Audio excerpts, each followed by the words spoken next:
Hey guys, I hope you're ready for chapter 4 of Magic Misfits. Let's get started. We're going to meet Mr. Vernon in this chapter. Pay attention to his character traits, of what he looks like, and how he acts. Ready? Chapter 4. Have you ever been so captivated by a sight that you have literally been unable to turn away? Maybe it was a sunset that filled the sky with spatters of color just as the moon rose over the horizon. Or maybe a rare animal somewhere out in the wild fearlessly approached you to make sure you were friendly. Or maybe it was a musician who was able to play 5 different instruments all at once. For Carter, seeing Mr. Vernon in the midst of the crowded carnival was just that spectacular. The man wore a black and white suit with his sleeves rolled up to the elbows, at the elbows. A cape hung from his shoulders, black on the outside and shiny red on the inside. His head was crowned with a top hat, floating on a cloud of white curls, which contrasted against his pitch black mustache.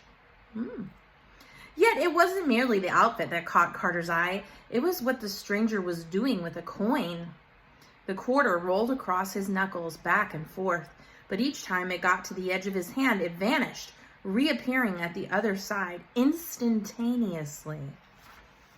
The wheels and cogs in Carter's mind spun, trying to figure out how the old man did the trick, but he couldn't. For a moment, he wondered if his eyes were fooling him. Had his empty stomach made him so weak? "How'd you do that?" Carter finally asked. "Magic, of course," the old man said. Carter shook his head. There's no such thing. He knew that he sounded confident, but inside, for the first time ever, he quaked with doubt. There was something special about this man. Carter couldn't turn away. "I disagree," the man said. "Magic is all around us. We just have to pay attention." "Yeah, okay," Carter scoffed. "If you're referring to the carnival, I can guarantee you it's all fake.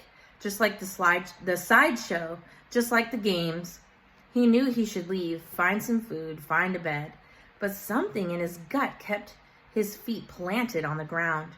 It was a similar feeling to watching Uncle Sly disappear as the train pulled away, like this meeting was meant to be. Have you ever felt like that? It's as close to a magical feeling as some of us will ever get. The man's eyebrows rose. "How intriguing. Do tell." "See that game over there with the metal milk bottles and the baseball?" Carter pointed. "My theory is that it's a con. Secret wires must hold the bottles in place, so even if you get a direct hit, they don't fall down." "I saw someone win just a minute ago," the man noted. "They have to do that every once in a while," Carter explained. "If no one ever won, people would catch on.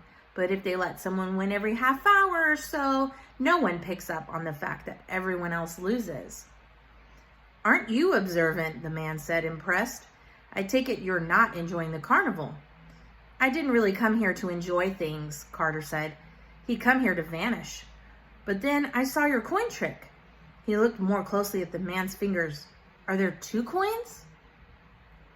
"There are, actually. Color me impressed." The man with curly white hair extended his hand. "My name is Mr. Vernon." When Carter shook it, the hand came loose and fell to the ground. Carter jumped back. Did you guys get that? Let me read that sentence again. When Carter shook it, the hand came loose and fell to the ground. That's pretty shocking, right? I didn't see that coming. Carter jumped back. It took him a full 2 seconds to realize the hand was made of lifelike plastic. Unable to stop himself, an uncontrollable laugh escaped. The laugh surprised Carter. He quickly corrected himself. "You got me. So what are you selling?" "Selling?" Mr. Vernon asked, confused. "No one does magic just for fun. Either you're here to swindle people or you're trying to sell something. I assure you, I'm here to do neither, but that is a rather sad view of the world for someone your age." Mr. Vernon said, "Might I ask what happened to your youthful naivety? I'm not sure." "Mister, the name's Carter, and I have no clue what you just said." "I have no clue what I just said either." "I was asking about innocence, young man. Most people start out with at least a dollop. Let's just say I've been around the block a few times. Sorry to bother you. I'll let you get back to your work, whatever it is. It hurt Carter's heart to step away from this strange man in the top hat, but he knew he had to. A shriek erupted from down the midway as someone on one of the rides got a little too excited. The sound sent creepers up Carter's spine. I really gotta go. Mr. Vernon quickly added, "It was nice to meet you, Carter. Before you run off, may I ask, where are you visiting from?" How do you know I'm not from here?" Carter asked. Mr. Vernon's bright grin flickered briefly. Aha, a worthy question. Well, in a small town like this, everyone knows everyone. You'd know that if you actually were from here. He tossed up an apologetic shrug, and the inside of his cape flashed satiny red. Sometimes you gotta go back and read. Considering our mutual appreciation for magic, I'd like to think that if you did live here, we'd know each other. When you say magic, you mean tricks, Carter said, right? I mean what I say, and I say what I mean, Mr. Vernon smiled. Is it safe to assume you have a few tricks up your own sleeves? I do, Carter said. He held up his hands out flat, palms down. He turned them up to show his hands were empty. He turned them down, then up again. This time, Mr. Vernon's pocket watch was in Carter's palm. Whoa. Bravo, Mr. Vernon said. You have fast hands. That's what I've been told. Of course, so do I. Mr. Vernon pushed his cape back to reveal Carter's satchel. Oh, remember he was wearing a bag? The satchel? He handed it back to Carter. A rush of anger flew over Carter as he felt at the satchel to make sure the wooden box was still in there. It was.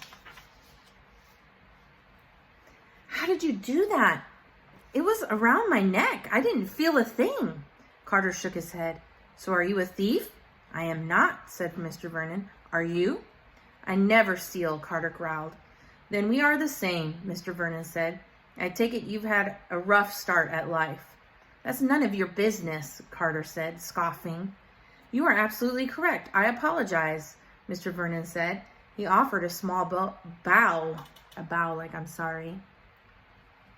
Because bow wouldn't make sense in that sentence, so you say bow. When he straightened himself, his face was rather serious. Carter, let me share a bit of advice. Despite the shine of this place, the magician held up his hands to indicate the whole carnival. There are some very dark elements at work here. If they knew of your talents, they would certainly try to take advantage of you, to make you think the way they do. I advise you not give in. Instead, trust your instincts. They will serve you well in ways you've yet to witness, but I assure you, you are closer than you think. Mr. Vernon paused, then presented a warm smile. But the decisions you make are yours. Don't let me tell you what to do. After all, you know me as well as you know the rest of Mineral Wells. He sniffed and then added darkly, which is to say, not at all. Producing a deck of cards at his fingertips, Mr. Vernon said, I must be going, but I'll leave you with a card trick if you'd like. Carter couldn't say no. Take a card, any card.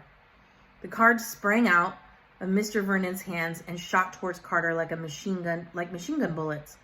Carter raised his arms to swat away and shield himself from the rapid-fire onslaught of the card storm. When the last of them fluttered to the ground, Carter realized he had a single playing card. It was an ace of spades with a giant letter V inside the spade in the center of the card. What's this for? He asked, but the mysterious Mr. Vernon was nowhere to be seen. So here's the card that Carter ended up with. You see the V on it. And Mr. Vernon vanished. And did you picture in your head a character like this for Mr. Vernon? See the coin? He's got the coin. I don't know. I pictured something different, but the white curls, I definitely pictured that, and the top hat. So that's chapter 4. I wonder what Carter's going to do. Is he going to stay in Mineral Wells? Is he going to walk away? Is he going to get back on the train? Is he going to be part of the carnival? We have yet to see in chapter 5. I'll be thinking about it. I hope you will too. Check back for chapter 5.